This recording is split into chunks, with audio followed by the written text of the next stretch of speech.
नमस्कार, प्रणाम, आदाब। वर्चुअल क्लास स्टूडियो में आप सभी का हार्दिक स्वागत। कोविड-19 के प्रादुर्भाव की वजह से विद्यार्थियों का प्रत्यक्ष शाला में जाकर शिक्षा लेना मुश्किल होते जा रहा है और इस कठिन घड़ी में बृहन्मुंबई महानगर पालिका शिक्षण विभाग ने विद्यार्थियों के लिए एक सराहनीय प्रयास किया और इस चैनल की शुरुआत की। मैं श्रीमती पूर्णिमा पांडे वर्चुअल क्लास स्टूडियो से अपना विषय और अपना घटक लेकर आपके सामने उपस्थित हूँ। तो चलें अपने विषय की ओर। मुंबई महानगर पालिका शिक्षण विभाग work from home MCGM virtual training centre से हम आप सभी का हार्दिक स्वागत करते हैं।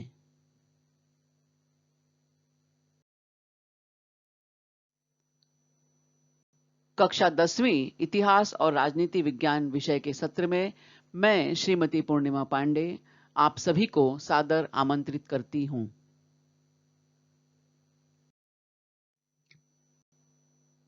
पाठ 3 उपयोजित इतिहास अप्लाइड हिस्ट्री। आज के पाठ बिंदु उपयोजित इतिहास और वर्तमान काल, सांस्कृतिक और प्राकृतिक विरासत का प्रबंधन, संबंधित व्यावसायिक क्षेत्र।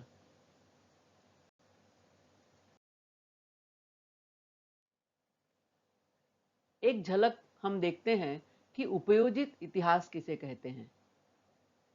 भूतकाल में घटित घटनाओं के संबंध में जो ज्ञान इतिहास द्वारा प्राप्त होता है, उसका उपयोग वर्तमान और भविष्य में सभी लोगों के लिए किस प्रकार हो सकता है, यह समझाता है हमें उपयोजित इतिहास यानी अप्लाइड हिस्ट्री, जिसे हम कहते हैं सामान्य जनों का इतिहास। यानी संक्षेप में हम कहें तो इतिहास का व्यवहारिक उपयोजन, यह है उपयोजित इतिहास।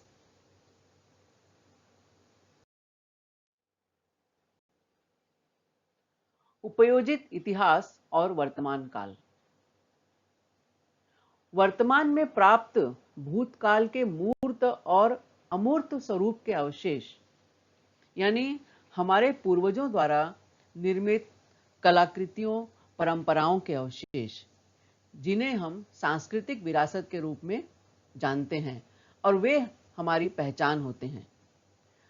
इन सांस्कृतिक विरासतों के इतिहास का ज्ञान हमें हमारे उद्गम स्रोत तक ले जाता है और आने वाली पीढ़ियों के हितों को लंबे समय तक संरक्षित रखने की और उनका संवर्धन करने की आवश्यकता होती है।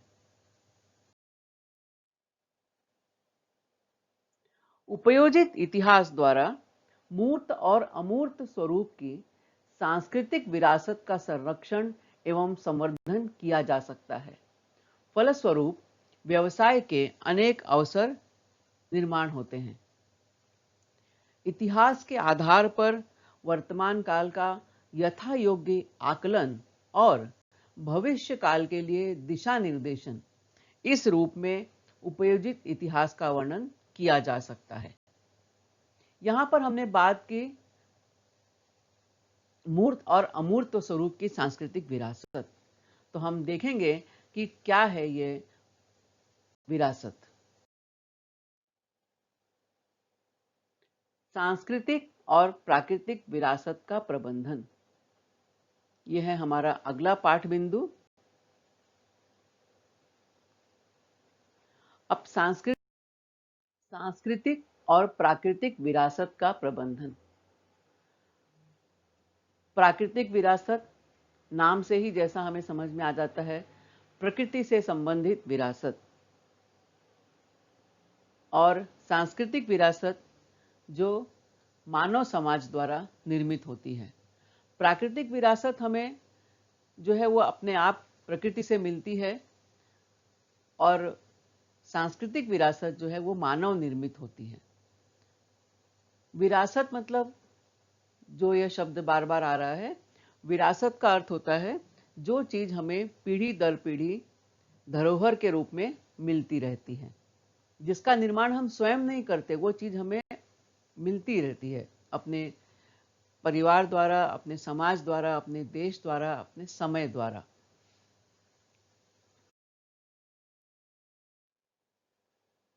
सांस्कृतिक विरासत, ये जो होती है मानव निर्मित विरासत है ये, यानी हम जो चीजें हम देख रहे हैं, जैसे ताजमहल, हवा महल जयपुर का, हैदराबाद की चार मीनार, मुंबई का गेटवे ऑफ इंडिया, दिल्ली का कुतुब मीनार, भोपाल का सांची का स्तूप, ये सारे जो स्मारक हैं, जो स्थान हैं, इन्हें मनुष्य ने इसका निर्माण किया है और ये हमारी विरासत हैं। यह हमें उस कालखंड की ऐतिहासिक, सामाजिक, सांस्कृतिक जानकारी हमें देते हैं और यह सभी कुछ मानव निर्मित है।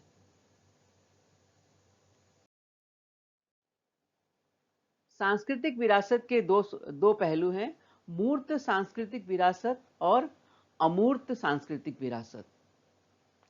अब इन शब्दों को सुन के हमें लगता है कि मूर्त, अमूर्त बहुत बड़े शब्द हैं, क्या इनका अर्थ होगा? तो मूर्त स्वरूप क्या होता है, यह हम देखते हैं।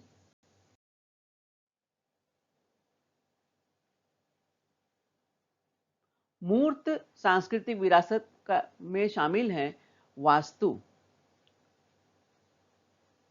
प्राचीन स्थान, पांडुलिपियां यानी हस्तलिखित वस्तुएं, शिल्प और चित्र, यानी जिन्हें हम साक्षात देख सकते हैं, छू सकते हैं, भौतिक स्वरूप में हम उन्हें देख सकते हैं। तो ये जो चीजें होती हैं जिसे हम भौतिक स्वरूप में देख सकते हैं, वो होती हैं मूर्त स्वरूप की विरासत।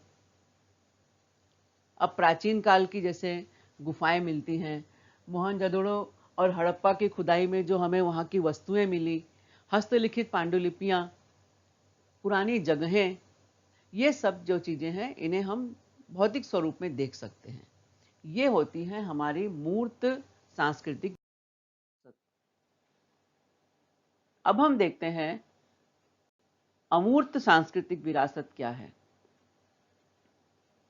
तो मौखिक परंपराएं और उनके उपयोग में लाई जाने वाली भाषा, पारंपरिक ज्ञान, तीज त्योहार पर्व मनाने की सामाजिक प्रथाएं और धार्मिक विधियां, कला प्रस्तुतिकरण की पद्धतियां, विशिष्ट पारंपरिक कौशल, इन परंपराओं, प्रथाओं, कौशलों आदि का प्रतिनिधित्व करने वाले समूह या वर्ग, ये आते हैं हमारे अमूर्त सांस्कृतिक विरासत में। यानी अमूर्त मतलब जिन्हें हम महसूस तो कर सकते हैं लेकिन हम इन्हें भौतिक स्वरूप में नहीं देख सकते। जैसे हम किसी के नृत्य को जब कोई परफॉर्म करेगा तो उसको देखकर उसका आनंद उठा सकते हैं, लेकिन नृत्य को हम ऐसे हमेशा भौतिक स्वरूप में नहीं देख सकते। तीज त्योहार मनाने के हमारे तरीके, हमारी सामाजिक प्रथाएं और इसके अलावा अन्य हमारे पारंपरिक कौशल, हमारी भाषा, इसे हम बोलते हैं, भाषा हम बोलते हैं, हम लिखते हैं, हम पढ़ते हैं, लेकिन इसका कोई भौतिक स्वरूप नहीं है। तो ये है हमारी अमूर्त सांस्कृतिक विरासत। जो कुछ भी मूर्त नहीं है वह अमूर्त। अब हम देखेंगे अपनी प्राकृतिक विरासत के बारे में। प्राकृतिक विरासत के अंतर्गत समावेश होता है जैव विविधता का, यानी प्रकृति में पाई जाने वाली जैव विविधता,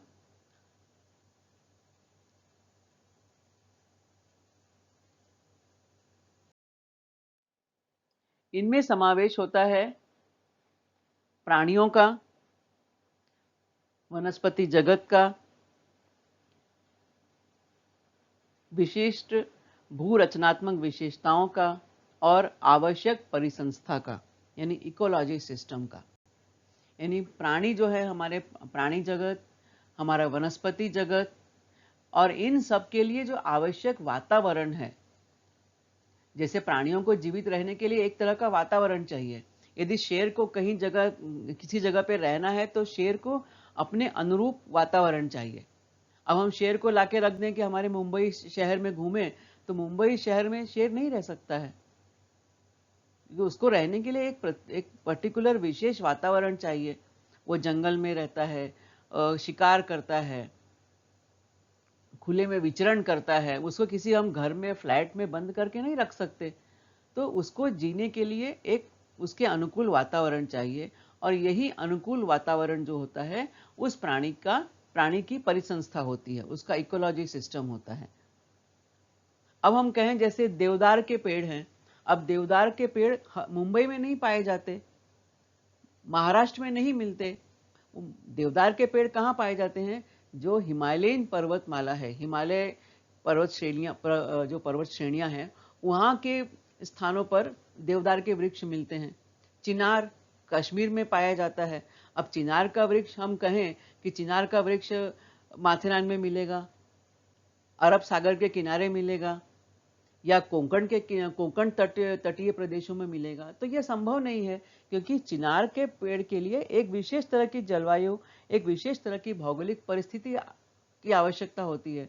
तो ये किसी भी प्राणी या वनस्पति जगत के लिए जो आवश्यक प्राकृतिक वातावरण, भौगोलिक जो स्थिति होती है, यह इकोलॉजी सिस्टम या परिसंस्था कहलाती है। इसके अलावा भू रचनात्मक विशेषताएं, ये सभी कुछ प्राकृतिक विरासत में समाविष्ट होता है। आपकी पाठ्य पुस्तक में आप देखेंगे तो ऐसी अनेक मूर्त एवं अमूर्त जो विरासतें हैं हमारी, उनकी सूची विस्तृत रूप से दी हुई है। भारत में जो हमारी सांस्कृतिक विरासत है उसकी जानकारी दी गई है। भारत में जो मूर्त स्वरूप की जो सांस्कृतिक विरासत है उसकी एक सूची दी गई है। उसी तरह भारत के विश्व विरासत के स्थान, प्राकृतिक और सांस्कृतिक दोनों की सूची दी हुई है।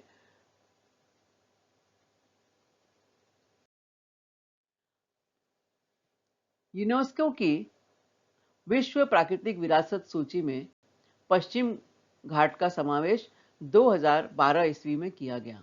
अब पश्चिम घाट कहाँ है? यदि हम भूगोल का मानचित्र, भूगोल विषय का यदि हमने अध्ययन किया है और उसमें मानचित्र को हम देखें तो हमें तुरंत ध्यान में आ जाता है कि भारत, हमारा भारत देश में हमारा महाराष्ट्र राज्य, और महाराष्ट्र राज्य से लेकर जो हम देखते हैं नीचे केरल राज्य तक जो फैला हुआ घाट है, जिसे हम पश्चिमी घाट के रूप में जानते हैं, यह विश्व प्राकृतिक विरासत सूची में है और इसे 2012 ईस्वी में शामिल किया गया।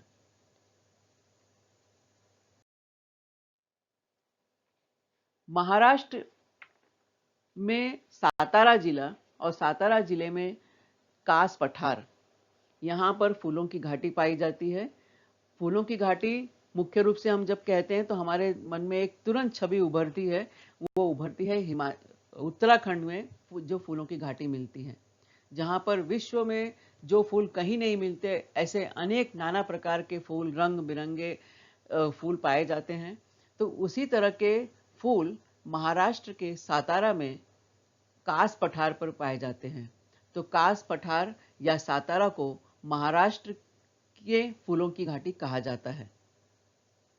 सातारा जिले में कास पठार पश्चिम घाट श्रेणियों में ही बसा हुआ है और यह भी विश्व की प्राकृतिक विरासत सूची में शामिल होता है। हम देख रहे हैं नीले रंगों के फूलों की छटा, गुलाबी रंग के फूलों की छटा, और यहाँ पर बहुत विचित्र अद्भुत प्रकार के पौधे, जड़ी बूटियां, फूल पौधे सब पाए जाते हैं। इसे हम महाराष्ट्र के सातारा में फूलों की घाटी के नाम से जानते हैं। अब आप यहाँ देख रहे हैं कितने अलग अलग रंग के फूल, अलग अलग आकार के फूल, जिन्हें हम सामान्यतया अपने आसपास नहीं देखते। भारत के पश्चिमी घाट का भाग होने के नाते कास पठार को यूनेस्को विश्व धरोहर के स्थलों में गिना जाता है। कास पठार पर खिलने वाले फूलों के रंग लगभग हर सप्ताह बदलते रहते हैं और ये विशेष मौसम में खिलते हैं, साल भर यहाँ फूल नहीं खिलते हैं। जिस तरह उत्तराखंड में जो फूलों की घाटी है वहां पर भी अगस्त सितंबर के महीने में वहां पे फूल खिलते हैं, उसी तरह महाराष्ट्र के कास पठार पर भी लगभग इसी महीने में, अगस्त सितंबर के महीने में ही ये फूल खिलते हैं।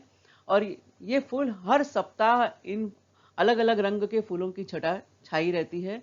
जैसे यदि हम अगस्त के तीसरे सप्ताह में देखें तो पूरा कास पठार धवल यानी सफेद रंग के फूलों से भरा रहता है, तो तुरंत ही अगले हफ्ते में हल्के गुलाबी रंग के फूलों की छटा झलकने लगती है, तो कभी नीले रंग की छटा रहती है, और इस तरह अनेक रंग बिरंगे फूल वहां पाए जाते हैं। और बहुत सारे सूक्ष्म आकार के फूल मिलते हैं। सूक्ष्म मतलब एकदम छोटे आकार के फूल, जिन्हें देखने के लिए हमें मैग्नीफाइंग ग्लास की आवश्यकता होती है या तीक्ष्ण दृष्टि की आवश्यकता होती है, जो सहज हमें अपनी आंखों से सहज रूप में नहीं दिखाई देते। जैसे हम गुलाब का फूल है, हमने पौधे में देखा तो तुरंत हमारे आंखों के सामने हम आंखों से उसे देख सकते हैं। तुलसी का पौधा हम तुरंत देख लेते हैं, गुड़हल का फूल हमें तुरंत दिखाई देता है। लेकिन कास पठार में बहुत सारे ऐसे भी फूल पाए जाते हैं जो सहज खुली आंखों से दिखाई नहीं देते। आपको भी यदि कभी मौका मिले तो ये हमारे महाराष्ट्र राज्य की विश्व धरोहर का स्थान है, इसका पर्यटन जरूर करें।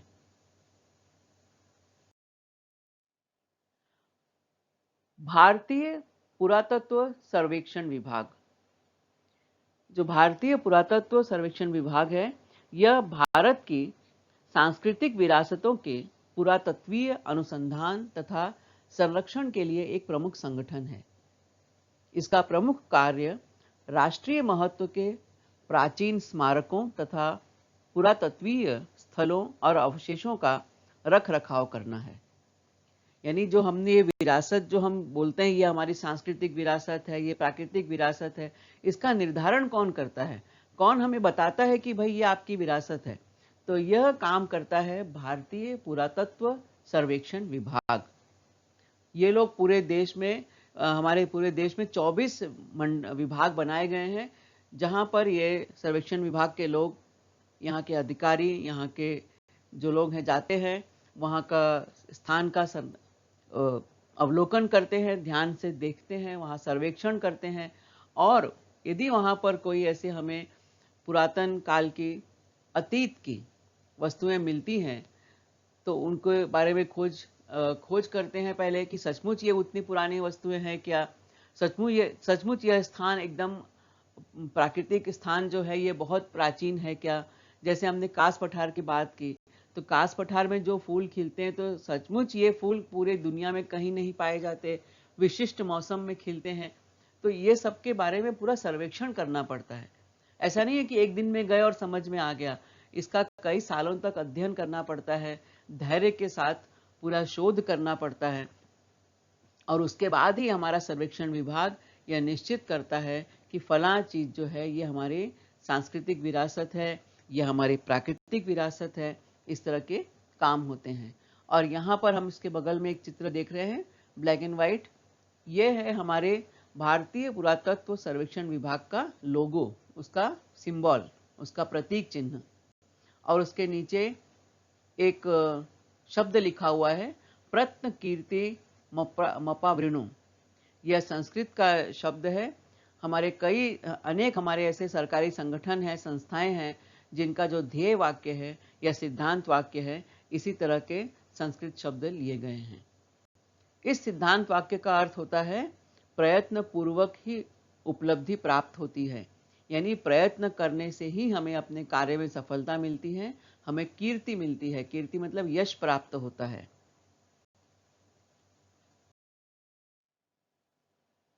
तो एक तरह से हम देखते हैं कि उपयोजित इतिहास का अर्थ होता है सांस्कृतिक और प्राकृतिक विरासत का प्रबंधन करना, उसका मैनेजमेंट करना। अब मैनेजमेंट कैसे करेंगे? तो इस पहले तो हमें उस जो विरासत है हमारी, जो हमारी धरोहर है, पुराने हमारे अतीत की स्मृतियां हैं, अतीत की यादें हैं, उनका संरक्षण करना, यानी उनको संभालना, वो नष्ट न होने पाए। और उसके बाद उनका संवर्धन करना, यानी उनको संभाल कर आगे ले चलना, ताकि आने वाली पीढ़ी उसे देख सके, समझ सके और अपने अतीत को जान सके, अपने इतिहास की गौरवशाली परंपराओं को समझ सके। तो इस विरासत का संरक्षण और संवर्धन करने का अधिकांश कार्य भारत सरकार का पुरातत्व विभाग और भारत के प्रत्येक राज्य सरकार का पुरातत्व विभाग करता है। यह पुरातत्व विभाग दो स्तर पर काम करता है, केंद्रीय स्तर पर भी और राज्य स्तर पर भी। इंटैक एक संस्था है, स्वयंसेवी संस्था है, उसका फुल फॉर्म है Indian national trust for art and cultural heritage, और यह संस्था 1984 से सतत इस क्षेत्र में कार्य कर रही है।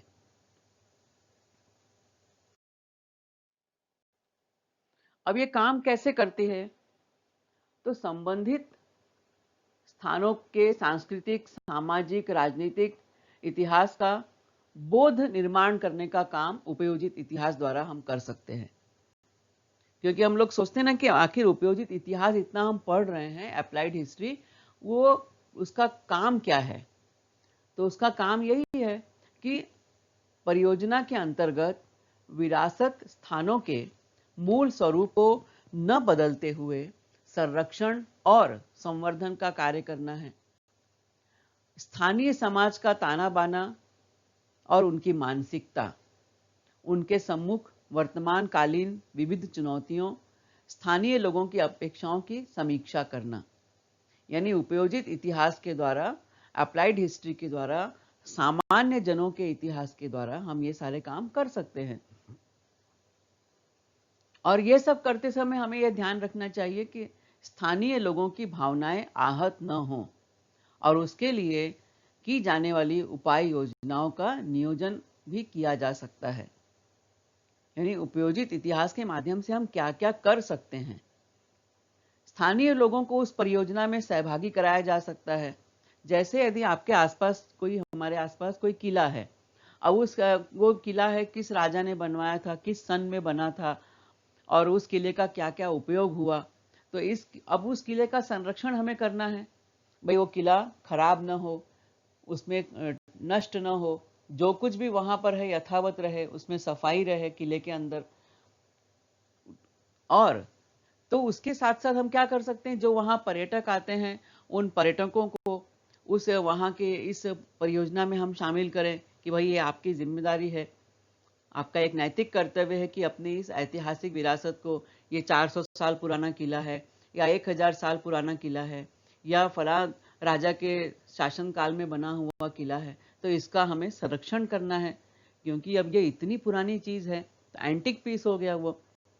आसपास के जो लोग रहते हैं उनको इस परियोजना में हम सहभागी कर सकते हैं और उनकी मानसिकता समझ सकते हैं। लेकिन ये सब करते समय हमें ये भी ध्यान देना है कि उनकी भावनाएं उसमें आहत न हो, भावनाओं को चोट न पहुंचे। तो इस तरह से स्थानीय लोगों के हम पारंपरिक कौशलों को प्रोत्साहन दे सकते हैं।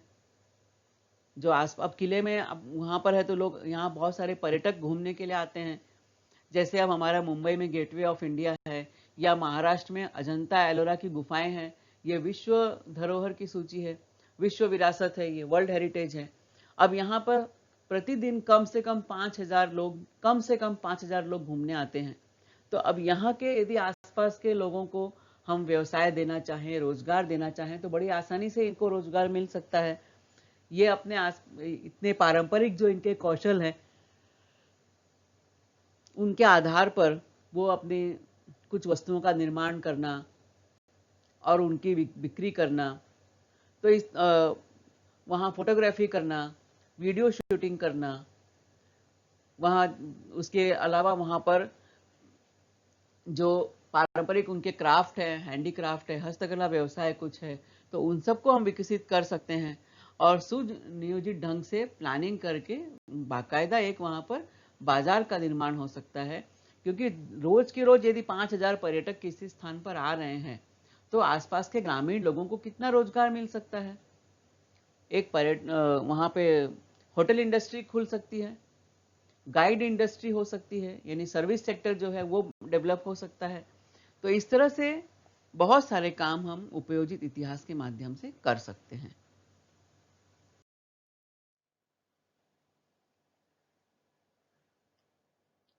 संबंधित व्यावसायिक क्षेत्र, किन किन क्षेत्रों में हमें रोजगार मिल सकता है उपयोजित इतिहास के द्वारा?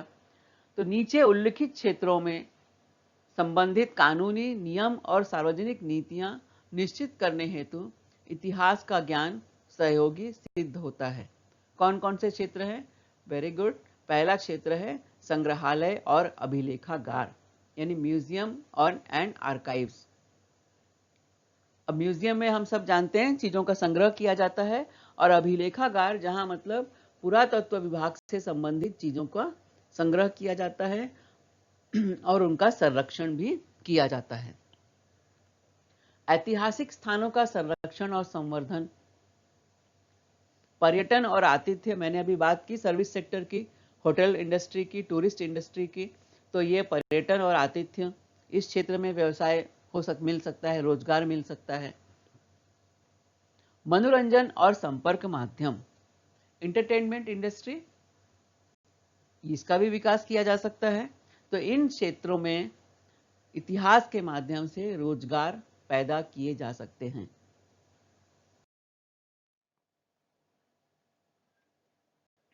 कुछ क्षेत्रों का एग्जाम्पल हम यहां देखते हैं। स्थापत्य विशारद यानी आर्किटेक्ट्स, अभियंता यानी इंजीनियर, हिस्टोरियन इतिहासकार, पुरातत्वज्ञ आर्कियोलॉजिस्ट, संग्रहपाल art museum curator, legal experts विधितज्ञ यानी कानून के जानकार, स्किल्ड फोटोग्राफर, मैंने फोटोग्राफी की बात भी अभी की थी, और अभिलेखागार प्रबंधक आर्काइव्स मैनेजमेंट। यानी इतने सारे क्षेत्र हैं। इसके अलावा बहुत सारे और भी क्षेत्र हैं जिनमें कुशल व्यक्तियों की आवश्यकता होती है, जो इन विषयों से संबंधित जानकारी भी जिनके पास हो और इन विषयों से संबंधित जानकारियों का संरक्षण और संवर्धन करने की योग्यता उनके अंदर विकसित होनी चाहिए। तो ऐसे बहुत सारे संस्थान आज हमारे देश में उपलब्ध हैं जहां पर हम इस तरह की डिग्री ले सकते हैं। हमने पिछले वीडियो में इस बात की चर्चा भी की थी, और अनेक क्षेत्रों में आज हमें रोजगार भी मिल सकता है। अब हम देखेंगे, यहां पर हम देखेंगे कि हमारे देश की जो प्राकृतिक विरासत के स्थल हैं उनमें से कुछ महत्वपूर्ण पड़ाव। यह है आसाम का काजीरंगा नेशनल पार्क, जहां पर गेंडे जो हैं इनका संरक्षण किया गया है। हम देख रहे हैं कि एक सींग वाला गेंडा, यहाँ पर खुले जंगल यहाँ विकसित किए गए हैं और यहाँ पर ये खुले में विचरण करते रहते हैं। कभी यदि आपको अवसर मिले तो जरूर इसका भ्रमण कीजिए। यह है Sundarban delta. It is the largest century in the world for the royal Bengal tiger. दुनिया के एक सबसे बड़ी ये सेंचुरी है जहां पर रॉयल बंगाल टाइगर का संरक्षण किया गया है। यह ऐसे बाघ, बंगाल टाइगर जो बाघ की एक प्रजाति है, ये पूरी दुनिया में केवल सुंदरबन में पाए जाते हैं। सुंदरबन हमारे देश में पश्चिम बंगाल के नीचे का हम एरिया देखें तो वहां पर यह क्षेत्र स्थित है, जहां पर गंगा बंगाल की खाड़ी में, गंगा नदी बंगाल की खाड़ी में मिलती है। तो कोलकाता और बांग्लादेश के बीच का जो जगह है वो सुंदरबन डेल्टा के नाम से जिसे हम जानते हैं। अब ये जो चित्र हम देख रहे हैं ये है कोलोराडो नेशनल पार्क का। भरतपुर यानी राजस्थान में यह नेशनल पार्क स्थित है।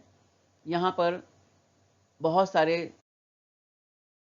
पक्षियों की प्रजातियों का संरक्षण किया जाता है। यहाँ देश विदेश से प्रवासी पक्षी भी यहाँ पर आते हैं। यह है मानस नेशनल पार्क, आसाम में है, और यहाँ ये भी प्रोजेक्ट टाइगर है। यहाँ पर भी टाइगर का संरक्षण किया जाता है। मानस नेशनल पार्क। यह है विश्व प्रसिद्ध फूलों की घाटी जो उत्तराखंड में पाई जाती है, जिसकी चर्चा अभी हमने पिछली स्लाइड में की थी। महाराष्ट्र में कास के पठार में फूलों की घाटी, और यह है उत्तराखंड में पाई जाने वाली फूलों की घाटी। और आप देख रहे हो कि कितने तरह तरह के रंग यहाँ आपको दिखाई दे रहे हैं। ये रंग नहीं है बल्कि ये फूल हैं। इतने रंगों के फूल यहाँ खिले हुए हैं और ये दिखने में इतने सुंदर, आकर्षक और मनमोहक लगते हैं कि यदि आप यहाँ पहुंच जाओ तो आपको यहाँ से निकलने का ही मन नहीं करेगा। 2011 में मैंने इस स्थान का भ्रमण किया था, फूलों की घाटी का, और आज भी मेरी आंखों के सामने ये दृश्य आपको दिखा रही हूं तो एकदम साकार हो गई हैं वो यादें जब मैं यहाँ पर खड़ी थी।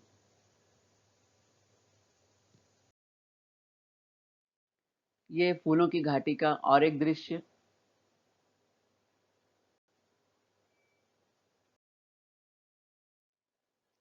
Heaven in neighbourhood, GHNP, great Himalayan national park.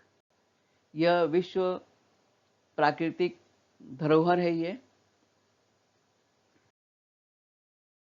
Himachal Pradesh में ये है, स्थित है। Great Himalayan national park was inscribed on the World Heritage List in the year 2014 for its outstanding significance in biodiversity conservation. The park has over 1,000 plant species, many medicinal herbs, 31 species of mammals, 209 species of birds, reptiles and insects. यानी ये जो Himachal national park है, यहाँ पर जैव विविधता के बहुत सारे उदाहरण यहाँ मौजूद हैं। यहाँ पे लगभग 1000 पौधों की प्रजातियां हैं। उसमें बहुत सारी औषधीय जड़ी बूटियां, औषधीय पौधे वहाँ पर हैं। 31 प्रकार के स्तनपायी जीव वहाँ पाए जाते हैं। 209 तरह के पक्षियों की प्रजातियां यहाँ मिलती हैं। उसी तरह से सरीसृप है, कीटक वर्ग है, यानी वैरायटी ऑफ बायोडाइवर्सिटी कंजर्वेशन। इसलिए इसे विश्व विरासत की सूची में रखा गया है। महाराष्ट्र का वेस्टर्न घाट, पश्चिमी घाट की पहाड़ियां,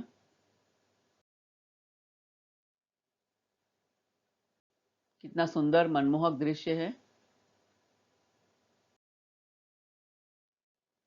पुरातत्व विभाग वाले जब काम करते हैं, उत्खनन का काम करते हैं, तो उन्हें बहुत ही धैर्य के साथ काम करना पड़ता है। प्राचीन स्थानों, कई स्थानों की खुदाई करते हैं और वहाँ पर कुछ अवशेष उन्हें मिलते हैं, खंडहर मिलते हैं। जैसे हमारे गुजरात के धौलावीरा के पास, हरियाणा का कालीबंगन, राखी गढ़ी और हड़प्पा और मोहनजोदड़ो के खंडहर जो इस समय पाकिस्तान में उनका आधा हिस्सा है, कुछ भाग भारत में भी है। तो ये सब उत्खनन में या खुदाई में प्राप्त हुए अवशेष।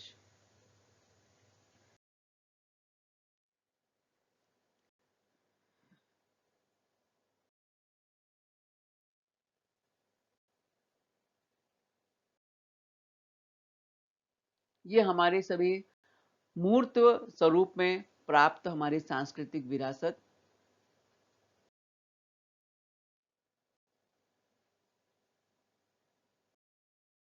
तो इस तरह से हमने इस पाठ में हमने देखा कि उपयोजित इतिहास क्षेत्र की परियोजनाओं के फलस्वरूप उल्लिखित क्षेत्रों में व्यवसाय के अनेक अवसर उपलब्ध हो सकते हैं। हमने चर्चा की अभी कई व्यावसायिक क्षेत्रों पर। ऐतिहासिक और सार्वजनिक स्थानों का विद्रूपीकरण न हो। विद्रूपीकरण न हो मतलब वो गंदे न हो, खराब न हो। आगामी पीढ़ियों के हितों के लिए उनका उचित पद्धति से संरक्षण, संवर्धन हो, और इसके लिए यह आवश्यक है।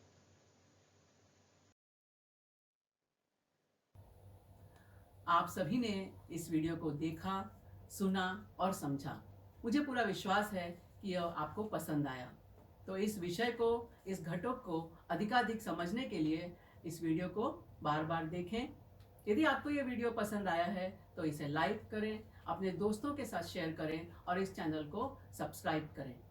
मैं मिलूंगी आपसे अपने अगले वीडियो में किसी नए विषय के साथ, एक नए घटक के साथ। तब तक